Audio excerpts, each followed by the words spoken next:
Chapter 3.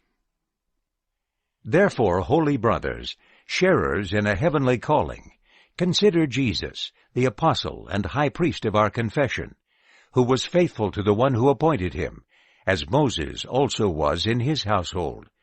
For this one is considered worthy of greater glory than Moses, inasmuch as the one who builds it has greater honor than the house.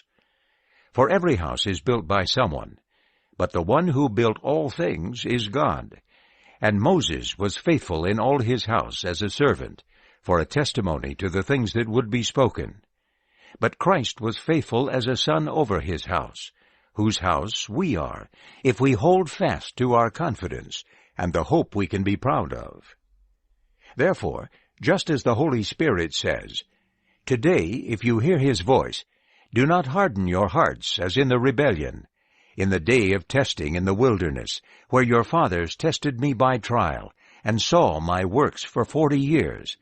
Therefore I was angry with this generation, and I said, They always go astray in their heart, and they do not know my ways.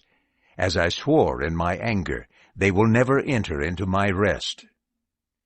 Watch out, brothers, lest there be in some of you an evil, unbelieving heart, with the result that you fall away from the living God. But encourage one another day by day, as long as it is called today, so that none of you become hardened by the deception of sin. For we have become partners of Christ, if indeed we hold fast the beginning of our commitment, steadfast until the end, while it is said, "Today, if you hear his voice, do not harden your hearts as in the rebellion." For who, when they heard it, were disobedient? Surely it was not all who went out from Egypt through Moses. And with whom was he angry for 40 years? Was it not with those who sinned, whose dead bodies fell in the wilderness? And to whom did he swear they would not enter into his rest, except those who were disobedient?